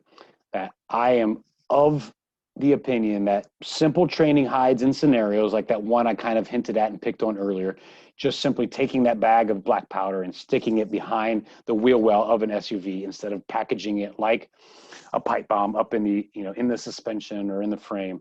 You know, those simple training aid hides in scenarios that are very convenient, and I think, you know, too commonplace in training. They do not yield the meaningful real world capability that we need, right? And they're, you know, I say, or I believe that we, in this day and age, we are dealing with an intelligent adversary, one that is actively working to defeat our many lines of security, including the canine. And so two examples of that. So here's, you know, this is a couple years old now, but from Inspire magazine is the Al-Qaeda publication. You know, there was an article titled "The Undetectable Bomb" and step-by-step instructions on what materials to procure locally, and what, you know, to build this bomb, to package this bomb, in order to get it onto an aircraft or into a, you know, in a venue where they can wreak some havoc. And so that was the title, "The Undetectable Bomb." They spent a sizable portion of this article, the step-by-step instructions on the initiator, how to package the stuff material, what the bulk explosive was, what ingredients you needed, what specific materials you needed to do step-by-step on how to extract the oxidizer from it, how to extract the fuel source of it, what ratio, I mean, everything, but all those details. There still was a sizable portion of this article that was dedicating to getting by our various lines of defense. Specifically, they spent a lot of time talking about defeating the canine. And so talking about how this needs to be concealed, the washing steps that are implemented in there, all with the intent of lowering the odor signature, the amount of target odor that was coming from their device, right? And so again, evidence of intelligent adversary, and we need to be thinking about real world devices. And then we got, you know, Michelle here from Florida on the right-hand side. Again, we talked about her as an example of single base smokeless powder targets or pipe bombs that were being built that have shrapnel, clearly have shrapnel on them. You know, those are capped on both ends, right? And so if she built these cleanly, really how much odor is coming from them, right? She's going to have some type of port on that to get her time fuse or something in there.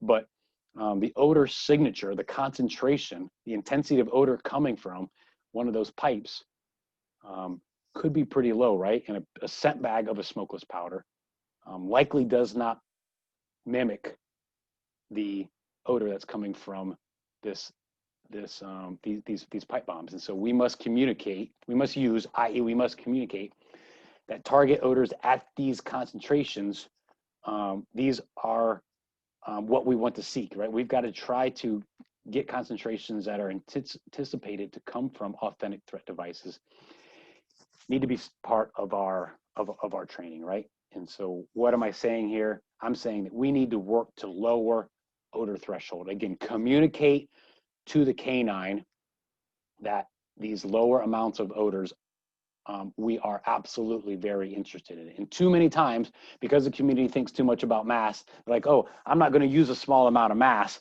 because that's not enough to bring, you know, to wreak havoc in my, you know, in my aircraft, or to wreak havoc in my, you know, that blast radius is going to be tiny in my concert venue, right? Again, too much emphasis on mass. I can make 50 pounds of ammonium nitrate smell like a very, very small amount, depending on surface area and how I package it and how carefully I handle in cleaning steps, right? And so don't think about mass. We're thinking about all of those things and what can we do to present increasingly lower and lower concentrations to communicate to them that, yes, we are very, very interested in these levels. And this is, again, a long way of saying we got to work to lower threshold. And what are some ways to do that? Well, we've talked about 5 knobs that you can already change: mass, surface area, distance, how deep that height is, concealment or how well it's packaged or contained, and soak duration. Those are things that we can play with to communicate those lower amounts. So talking about mass and surface area, again, I gave you that example where I moved my material to a smaller jar. So the surface area was cut in half. So the amount of odor that's going to be generated is cut in half. What about taking that further? And if you've got ammonium nitrate prill and just taking, a dozen prill out and setting them in a desk drawer, right? Instead of a full jar full of it, it's a dozen prill. And can you get the dog down to be able to detect six prill, right? Can we just grab, a couple small granules or prill in order to, to lower threshold, to communicate to them that, yeah, this is what I'm interested in. Or, when it comes to concealment, right? Can we package that material realistically? Can you work with an EOD tech to put a propellant, into a metal device, right? There is certainly some hazard associated with this, so don't do this on your own, right? We've got a metal pipe here with metal threads, and so propellants and friction generated by metal threads is a really bad idea. And so, we have people build these for us, but they are trained professionals that are doing. They've got grounding mats and wrist straps and everything. Like, we are doing things to minimize electrostatic discharge. We are taking steps and using specific equipment to avoid, any small granules in the thread, so we don't get any contact. So don't take this lightly. But are there ways to package that material realistically to, again, better reflect concentrations that are anticipated from authentic threat devices? Other ideas, often handlers tell me about, yeah, we co-locate some filter paper or filter pads, or just take off Q-tips, or little pieces of cotton, in a jar for overnight, or then, for 12 hours or 6 hours or 4 hours, and we put that item out. And so the idea is that, some odor has infused into that. It's a smaller amount of odor than the bulk material. And then they can put that out, not only to use it in unique environments that they might not be able to put the bulk material out, but they use that as a tactic to communicate lower odor. Now, I'm fine with that. Again, this is an example where controls are critical. Like, if you're using those filter pads, an infused filter pad as a target, there's got to be 3 to 5 filter pads out there for every target pad out there, so that the dog, that cotton or that Q-tip, that will have an odor. So the dog has got to see that and know, no, it's not this. It's the one that, has that ammonium nitrate or that black powder odor. here's a, coming up with some novel ideas. What about an intentionally contaminated bag? So I have a series of bags. I've got them stuffed with clothes that I bought. I go to Goodwill all the time, buy a bunch of cheap bags, buy a bunch of cheap clothes, get them in there. So I've got realistic odors. What if I put my training aid, my bag of black powder in there for 30 minutes, then took the bulk material out, then hid that bag, right? Now I've got a bag that I know that I've had some residual on. And so is that enough for my dog to respond to, right? Intentionally contaminate that bag.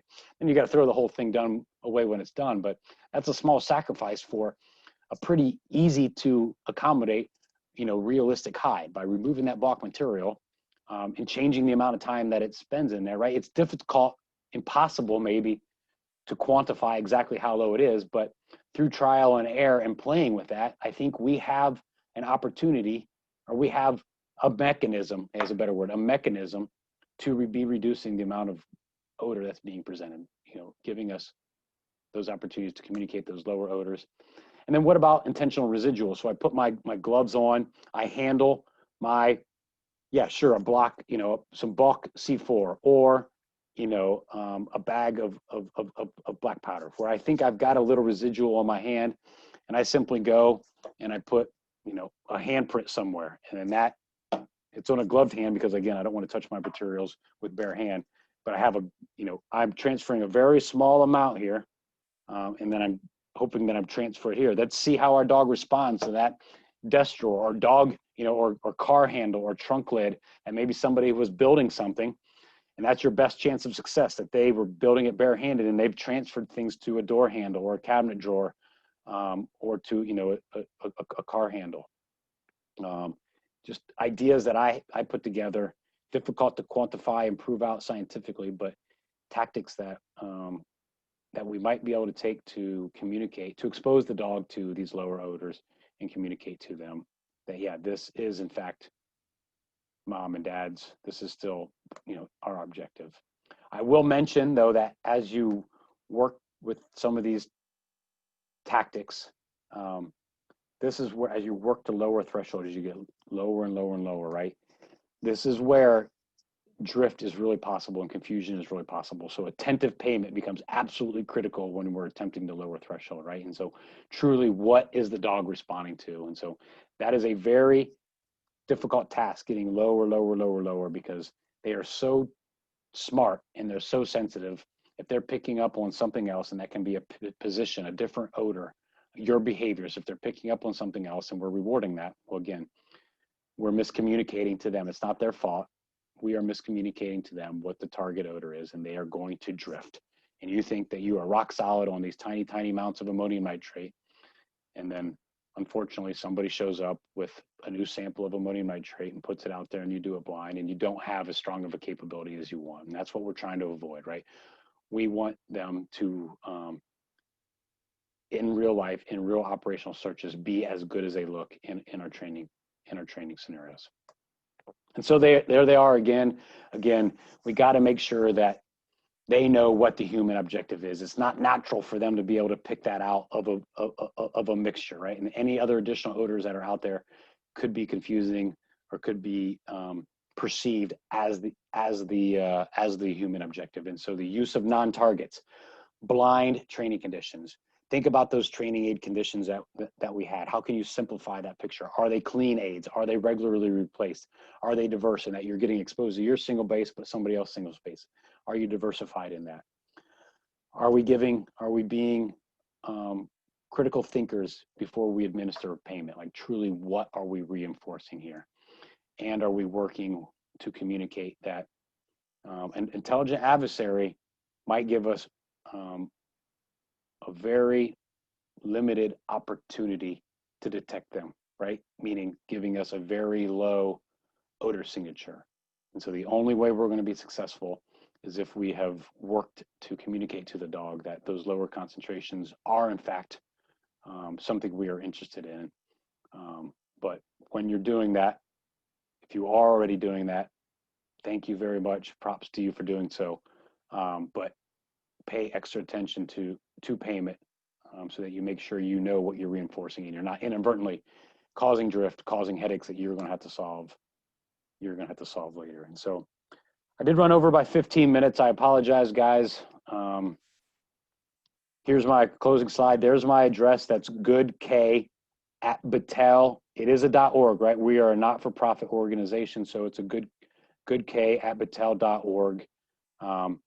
Feel free to email me with any questions. I am kind of busy, so give me a little time to respond, but happy to contribute however I can. I don't know everything. I certainly have opinions, and I'm exposed to canine trainers and handlers from all over the world for the last 15 years. And so I've got a lot of ideas, a lot of experiences I'm happy to share with you guys. And yeah, that's it. Happy to open it up. Thanks for your time and your attention today. Happy to open it up to any questions or comments or well, Kevin, as always, complaints. that was a great presentation. Thank you. And yes, we can open it up to some questions. You guys can either send the questions via the chat group and I can relay them to Kevin, or you guys can unmute yourselves or turn on your video. I do have one question for you, Kevin, if you don't mind. Earlier, you had mentioned the stainless steel shaker containers that you use. And I wanted to ask you a little bit about, because there's so many programs out there that still use aluminum paint cans, and even if they're storing their aids in mason jars, some of them have aluminum lids on them. Have you done any studies, or in your experience with metal being a catalyst, does the stainless steel work better? Is it less likely to be a catalyst for odor that you're putting in there versus aluminum, or are they all kind of the same? I think both aluminum. I don't have a ton of hard data. I would say both aluminum and stainless steel would be pretty good. I mean, not immediately reactive. The idea is to in this case here it is bare stainless steel. Use it. We use it. We wash it. It's used. It's cleaned, and it's not in contact with the material for an extended period of time, right? It's put out there. It's used. The material comes, either the target comes out of there. It is thoroughly washed, thoroughly dried, and then it's reused at a later time. And so, certainly, canines will pick up on stainless steel or aluminum, right? They can absolutely smell metals. And so, but in this case where it's everywhere, like in the picture here, all 6 of my sample locations are, it's present. It's not a cue or a cheat. You just got to, make sure that you're not getting any reaction. If we start seeing even stainless steel after washing it, right, you can get nicks in that, and you can start to get some type of odd staining and rusting, and we get rid of those. That's why these are nice at $1.75 a piece. We don't chance it. So we try to get multiple uses because we do have a limited budget, and we don't want to be wasteful.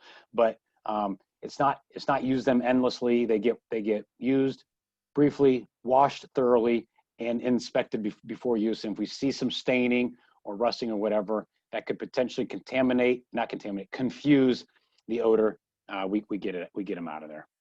Gotcha. And there's no reaction to the odor that the dogs are picking up because of the metals? Not that I'm aware of. That reaction, I would expect it not to be fast, not to be quick. That's probably reason though to vary context, right? We're not going to do it just in shaker cans, right? It's going to be right. in desk drawers that are finished, so that metal is not bare metal. And it's going to be hidden in a variety of environments. But I think over a normal training session, to get some type of reaction between a metal surface and most of our materials that typically are pretty stable, right? They're, these propellants and stuff don't break down. They do have a sizable life shelf, and so they wouldn't be very friendly commercial products if they broke down too quickly. And so I don't have a ton of experience in the chemistry of that. But if you're varying context and you're not overly reliant on one particular jar type or anything, or those stash boxes and those aluminum stash boxes, I have no issues with that. I mean, a lot of the stash boxes that I see used, people still have their propellants in a cotton bag. And I think that's fine because the the propellants will pour right out of those stash boxes. And then also those stash boxes, they putting those lids on sometimes, there's a lot of friction there, and that friction and bare propellants is a really bad combination. So certainly make sure that if you have it even in a cotton bag, you got to make sure you're not pinching that cotton bag in there, because that pinching and that friction that's caused by that sliding is no good when we're talking about these propellants that respond to that friction.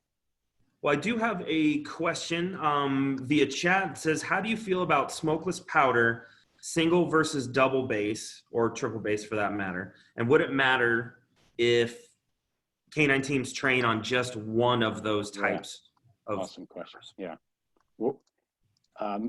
World-class question right there. Yeah.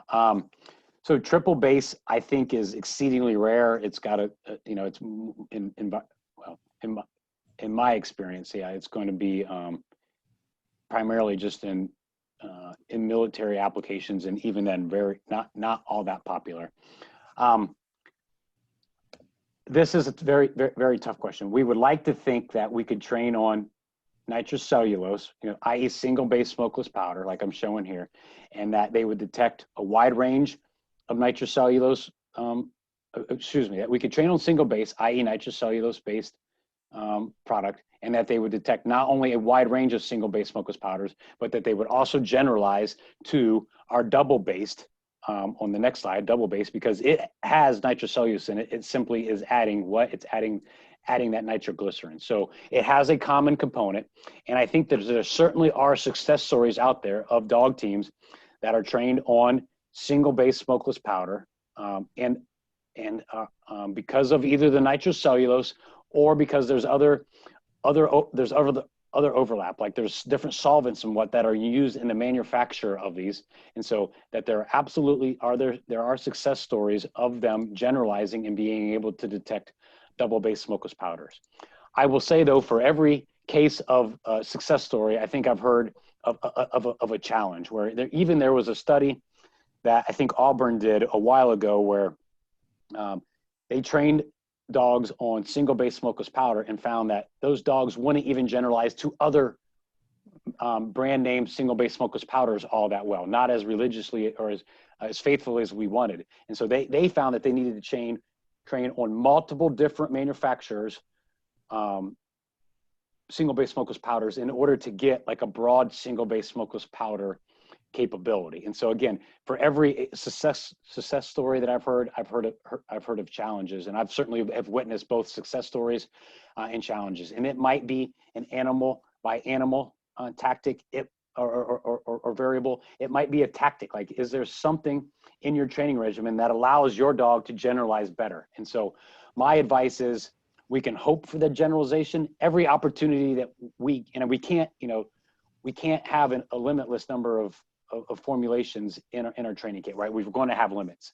And so I understand you've got to make hard decisions. And so make informed decisions, look for every opportunity, train on what you can, and look for opportunities to challenge your dogs, test your dogs against things that you are not explicitly trained on. So when you get that opportunity to go to, a casino down the street, or go to, an agency, a different agency, or work with the local law enforcement or whatever it is, if they have a different, single base material, or you're training only on single base and there's double base available, look for those opportunities to prove out, prove yourself, trust but verify. Like, if you think your tactics are successful, fine, but I think we gotta verify. Let's let the dogs nose tell us, right? We cannot leave that up to our perception of what odors are similar and what should be the same in the dog's mind. We cannot rely on our gut or our human perception of what is similar and what is the same. We've got to let the dogs know. So train on what you reasonably can get your hands on, and then verify whenever chance you get.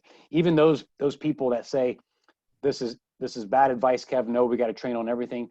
Even if you're of that stance, you like it or not, in this community, we are relying on generalization, because there's the ATF has previously come out and said there's 10,000 different explosive, formulations that are out there, right? And nobody has a kit with 10,000 items in it, right? There's going to be there's going to be variation. So if we like it or not, we are relying on generalization, because there's no way we can train on everything. So I recommend training on as much as as much as is reasonable. Make sure it's diverse, make sure it is relevant materials, and look for opportunities to confirm against like a double based or a triple base, or even a single base that's from a different manufacturer. Or here we have in the picture, we have an IMR product that's 4198, right? That's a specific product for a specific round, but there's an IMR, 7142, I think, as well, right? But it has slightly, it's still a single base smokeless powder. It's from the same company, but it has different burn characteristics for a different round. And so, I think there's no way that you can have all of them in your kit. Train on what you can and look for opportunities to verify. Certainly training on single base, because it's nitrocellulose, so you're most specifically communicating nitrocellulose. That would be your best bet. Training on single base and hoping that they detect the nitrocellulose that is also present in double base and the nitrocellulose that is also in triple base. But no guarantee. Look for opportunities for you to prove it, for your dog to prove it to you, and do it under rigorous conditions. Though it's got to, do it under blind, do it when there's distractors and controls and all those things. Like you got to invest in the time, because you're going to have a limited number of exposures, right? The quantity, the opportunity to get exposed to that variant is going to be limited. So you've got to make the effort to make it a very, very high quality data point, right? Quality over quantity here. And so look for opportunities to handle it carefully, put distractors, put controls out there, do it as a blind, all the things that we talked about, so that when your dog does respond in it, then you are leaving there with a world of confidence that even though that's not in my kit, I know that I can defend my casino, my sporting venue, whatever it is, against that material. Excellent. Questions are coming in. Another question is, what are your thoughts on using the universal detector calibrant to train scent detection dogs? I don't have any, I'm aware of it. I don't have any experience with it. I'm not immediately opposed to it. Like there are some organizations, so coming up with that material, or even just, some benign material that you do not expect them to encounter in their operational environment. But if it enables you to communicate to them, teach them the game, and gives you opportunity to reward them in operational environments that you may otherwise not be able to take your actual energetic material, right? Like I work with some folks outside the U.S. Here in the U.S., like our law enforcement teams have a lot of freedoms about what they can be in possession of, and where they can take their energetic materials. Outside of the U.S., there are some individuals that simply cannot take their smokeless powder or their propellants outside of their training environments, and so they might be trying to defend, an airport or a sporting venue or a checkpoint where they're not allowed to have target material. In that case, some type of benign material that they're trained on, I think goes a long way, because those dogs have got to get rewarded in their actual operational environment. And so I'm certainly not opposed to it. I think there are some cases, like those cases where you cannot have your authentic materials in that work environment, that it's absolutely critical to use that material or something else. What is that something else? Is it boiled pieces of Kong, or is it DMNB, which is the taggant that's in plastic explosives, right? So you can order DMNB. It does have a kind of a high oral toxicity, so you want to make darn sure that your dog is unable, doesn't inadvertently ingest it. But coming up with something that is not in your work environment, but allows you to get reps in your work environment, if that product, that universal product, is the solution, I'm fully supportive of it. Excellent. Again, it's not going to do anything for you for the detection of target odor. So I think a case by of your actual objective, but if you're needing to get them paid in operational environments, or you want to just work on a problem, and you need the efficiency of not dealing with explosives, I think that they absolutely have a role, just like discrete presentations. It might not be universally endorsed, but I think they do have a role in problem solving and in answering questions that we have. Excellent. I have another question, kind of going back to those stainless steel shaker cans as far as cleaning them and getting the odor out. So I'm being asked on my phone what your method is. Do you boil How? it? Do you use a Yeah, certain soup? How do great, you do great, great question. So the current stance is that we wash them in a soap water solution. So we use a specific product called Liquinox. It's like a laboratory grade detergent. We use it here around Battelle for cleaning laboratory equipment and a lot of times glassware. And so it's a high strength cleaner, but it doesn't have, any fragrance associated with it. So it's supposed to be kind of like VOC free. So we wash it real good in a soap water mix, again, a Liquinox, Liquinox. Yeah, Liquinox, Liquinox solution.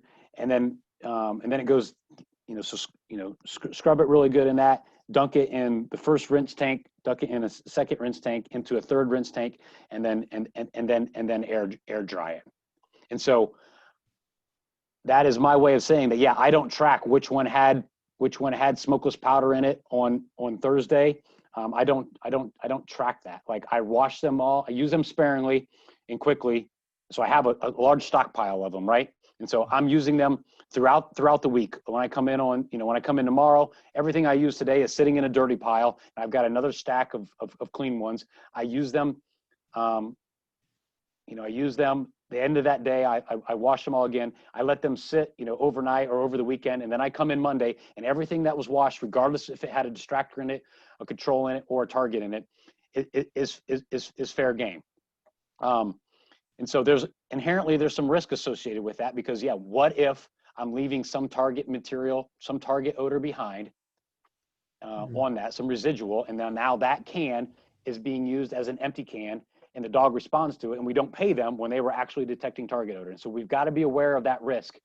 But I think it's the lower risk option, because by washing them really good, again, with the soap product, and then the triple rinse and allowing them to air dry and some time to off gas, I think that's the better option than tracking things that is dedicated to smokeless powder, because too many times I've seen, the dog is picking up on some visual cue or something else with that can that has nothing to do with the odor. And so I do not like dedicating a specific can or scent box or spot on a wall to a specific odor, because A, I have to track it then, and B, too many times I've seen the dog pick up on something that I do not understand, and they're responding to that can. But when I put that target odor somewhere else, then they're not responding it. They're only responding it to it in that can or in that box. And so I think washing it thoroughly with a Liquinox soap water solution, and then a good rinse and some good off-gassing time, has been successful for us. Now, there are things that we can do, like the very first trial of the day, right? So you come in, say you only have a day's worth, and so you're going to wash them at the end of the day, wash them at the end of the day, let them air dry. You come in and you haven't tracked anything. You had targets out there, you had distractors out there. One thing you can do is you can run a blank trial right off the bat. Put 8 of those cans out there. Nothing's out there. The handler doesn't even know you need to know about it, right? Blank trials should be used as a regular part, right? The handler should not be anticipating reward, and the canine should not be participating reward, even in discrete presentations. And so we do, half of our trials are blank. And so you could put 8 or 10 of those cans that were used yesterday out there as a blank and have them come in and give you a fair inspection. If they show you interest on one and you believe it, get rid of that can, right? But anything that they walk by, that's fair game then. It has been just screened by a team that you trust. And now any one of those cans is fair game for holding a target. And so we don't have to track it, but frequently we do that pre-screening. And so let's bring one or multiple dogs in and have them go around those. And sometimes the fact that it's blank is unknown to them, or they think that there's a potential for a target. Other times we tell them, like, hey, there's nothing out here, but we washed all these. Some of these had target. Come in here, give us a really thorough inspection. Let us know if you see COB anywhere, enough interest. And if you do, those cans are gone, and we don't risk it. But any of those cans they walk by, guess what? I didn't know what they were in yesterday, but I just cleared them now. I can be confident that I can put a target odor in them or a distractor and odor in them. And any dog that responds to that distractor odor later is responding to that distractor and not to the target odor residual that was there because we've already pre-screened them. Excellent. So yeah, thorough cleaning and pre-screening. Perfect. Two more questions. One should be a very quick and easy one. The other one may open a door, and honestly, we could do a 2-hour class on this particular one. So I'll let you kind of give your thoughts. But the first question is about pseudo aids, and as Dr. Adebempe would say, scent reference aids, depending on what brand you're talking about, and what your thoughts are when it comes to training with those versus real. And then the second question, which is probably easier, is I'm being specifically asked if you prefer Buckeyes or Cornhuskers. That's great. So I do live in Columbus, Ohio. Battelle does make up the southern border of Ohio State. I'm the rare engineer at Battelle that actually did not go to Ohio State, but I was born and raised a Buckeye. I didn't go to Ohio State just because they wouldn't offer me any scholarships, right? So it was a financial decision. I had to go to a school where they would help me pay for the education because I was paying for it myself. And so born and raised a Buckeye, and yes, a big Buckeye fan, much more than the Nebraska Cornhuskers. We'll be seeing the Cornhuskers here in Columbus in just a couple of weeks. But yeah, that's the easy one. I did not go to Ohio State, but yeah, born and raised a Buckeye. That is the easy one. The other one is the difficult one, but the question that I get a lot, unfortunately, my answer is going to disappoint most in that I don't have a strong opinion. I have tried to sell, here at Battelle, a not-for-profit research and development company, right? Somebody has to pay me. We just don't do research to do research, right? Somebody has to pay us to do that. And so I have tried on multiple occasions to sell some type of, commercially available off-the-shelf training aids. There's a number of them that are available, both in the narcotics world and the explosives world, and even some more exotic contraband that's available out there now. I've tried to sell the idea of let's bring in some, let's get some dogs, let's train them on, the training, the commercially available product and test them against the authentic, and vice versa. A controlled study where they're trained on the authentic and test them against the other one and see what we see. I've been unsuccessful in selling that research. We got to fight and scratch for every dollar that we can get, and especially in a COVID world now, we just don't. The funding is not there, so I don't have any hard data to draw from. What I will say is this: my stance has always been, anybody that immediately dismisses it, I think, is doing themselves a disservice, but anybody that immediately and blindly accepts it is also doing themselves a disservice, right? Again, we have got to, as a community, we have got to explore this. It may differ from department to department, depending on your tactics. It may differ from animal to animal. And so we've got to explore this. We've got to be asking these questions. We've got to, if you want to trust the salesman, that's fine, but verify, let the dog's nose tell you, but that has got to be done. That verification has to be done under rigorous conditions where, again, the handler is blind. There are distractors out there. There are controls. Things are set up carefully to avoid all of those cues, all of those cheats that the canine can use to solve those problems. We got to make sure that they're relying only on target odor. And then only then are we getting, accurate insight, whether training on, ABC allows us to detect, the authentic material. So unfortunately, I will continue to try to talk to my various government, folks that have, or points of contacts who have funded research before, and continue to try to sell research of the surrogates or reference materials, but I have not successfully achieved that yet. Well, fair enough. Truly, I can't thank you enough, Kevin, for taking the time to do this for us today. I'd also like to thank Protective Force International for helping sponsor this. I'm going to stay on here for just a couple more minutes to answer some of the private messages on the group chat. But again, Kevin, thank you so much. And if there's anything we can do for you, please let us know. Okay. Yeah, I guess I just, we moved through it quick. I hope that nobody was expecting a chemistry lesson, right? Because for two reasons: one, I would be ill-suited to give a chemistry lesson, and two, I don't think it serves the community, right? Like, knowing chemical structures and whatnot, right? And so again, I'd be poorly suited to do that, and I don't think that's what you need. But just, yeah, think about relevant materials. Think about how can we set up scenarios to do more realism, focus on realism. Think about Absolutely. discrete presentations. Does that serve a role in what you're doing? And then think about some of those things that we talked about for clear communications. Like what can we do to more clearly and consistently articulate to the dog what is, they're such a powerful and sophisticated tool. We just got to avoid them getting confused. And to be blunt, I have seen a lot of, very confused dogs over the, my 15 years, right? Where we show up and the team thinks that they've got it sorted out. And we believe them, and we hope that is the case. Yeah, But you're rooting for them. That's absolutely right. Their success is my success.